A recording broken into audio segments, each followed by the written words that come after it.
It's Wednesday, September 30th. Welcome aboard to this edition of Barnstable Today. I'm Kevin Friel. Andrew Gobeil is not with us today. We'd like to remind you that the meetings we cover are available on demand at the town's website, www.town.barnstable.ma.us. Now, just earlier today, I had the opportunity to speak with Assistant Town Manager Tom Lynch about the upcoming October 1st Town Council meeting. Here's Tom Lynch in our conversation. It's the last day in September. We're here to talk about the Thursday, October 1st Town Council meeting. We're here with Tom Lynch, Assistant Town Manager. Thanks for taking some time out to talk to us today, Tom. Okay, Kevin. Let's jump right into this. Your first interpretation of what we have on for old business.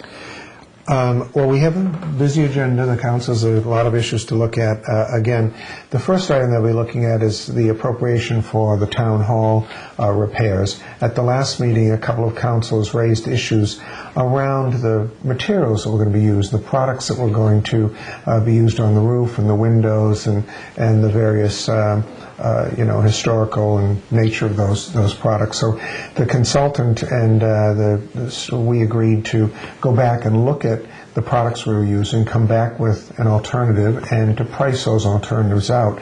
So there will be the opportunity for the council to compare prices, for instance, a slate roof versus an asphalt roof, what the dollar value would be in the short term and what it would be in the long term if you needed to maintain that asphalt roof and how many times you might need to replace that. We had put forth what we thought was the best proposal, but the council naturally has the right to look at other alternatives, and we're putting those together, and then they'll make a decision.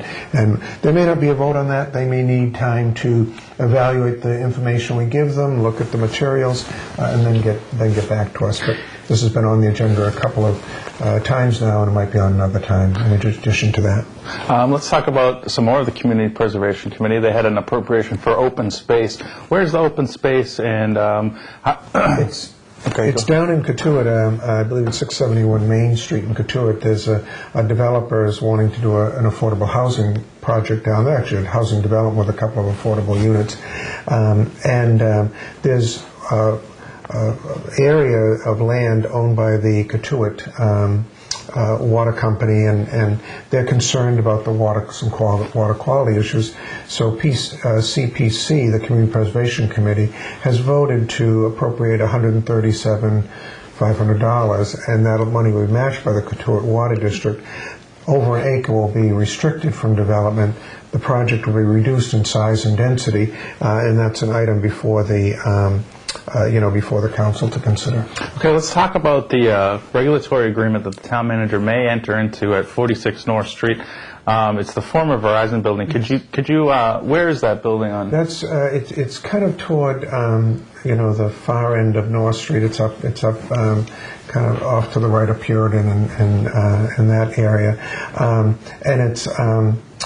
They've come in for regulatory agreement mainly for change in use. They're redeveloping it anyway, but they'd like to have a medical component in there. So, as with all regulatory agreements, the applicant will make a presentation, and then the board may take action. They may take it under advisement. They may, there are a variety of things they could do with that. But it's a relatively, I understand, a relatively modest request under the regulatory agreement process. Now let's talk about there was one item that was withdrawn. That was the appropriation to replace the Barnstable Harbor bulkhead. Any indication of why it was withdrawn? Or I think the applicant was looking to possibly put it on for the November election. Once that time went by, it can be put on any time, really. There could be a special election, or it could tag on to another election. There are other efforts that are ongoing out there to seek grants and whatever, but I think the council decided that we'll see how the process works out, and this is an avenue she can always come back and use. The next item on the agenda is about to replace a roof on a building at 296 North Street. What's that building that we're looking to replace the roof on? The town owns the property at 296 North, and the roof has been failing, and the Zion Heritage Museum museum is housed in that building. So they have some valuable artifacts and whatever. So community preservation again has voted to help us restore that roof. Absolutely. Now let's talk about surplus equipment at the Hyannis Youth and Community Center. Do you know what the sale of that? That's the Zamboni. They sold the Zamboni. They want to transfer money over, and okay. So hopefully that'll be accepted by the council. So there are about 5 items for new business that the council will be looking at. I think a couple that stand out to me. One is, although it's a modest amount of money, a $2,000 county land management program grant. It's a significant project for us, and that they're down at the old SUNY Sands down on Craigville Beach Road, which is now, that's been taken down, and there's a split rail fence around there.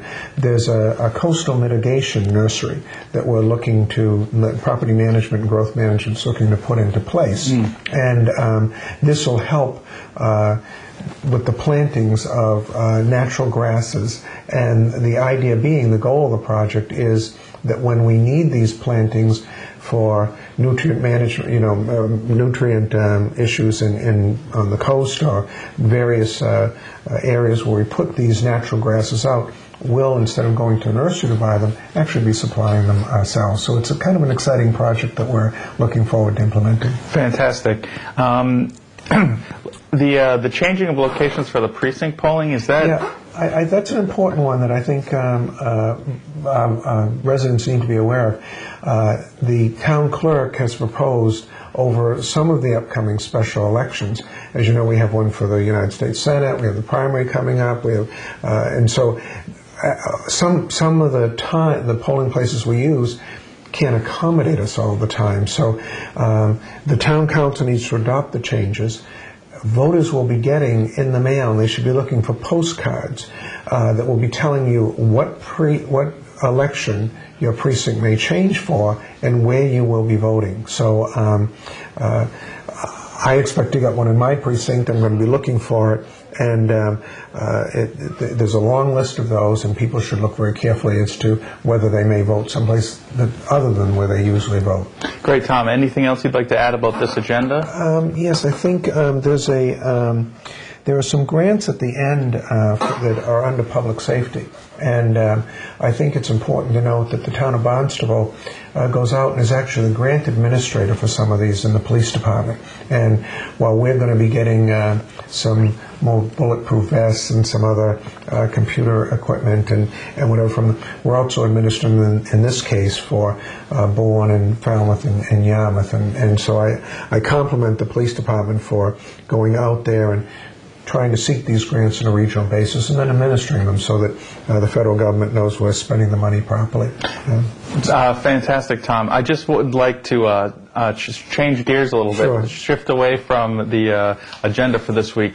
And you were the MC at the opening of the Hyannis Youth Community Center. Could you tell us about that experience? Well, we had a wonderful weekend. Friday began with the ribbon cutting and thanking of the donors, and there were over 500 people at that event. The next day, there were probably 2,000 or 3,000 people that walked in through the doors. I understand the Cubs game that night, there were 1,500 people at. So, but there were families. They did free skate, public skate. They did outside games. I can't compliment the recreation staff enough for the job they did to keep everybody moving. And it was really a fun day. I think where the facility's off to a great start. It's a wonderful addition for the town. I think we should all be proud of it. Thank you.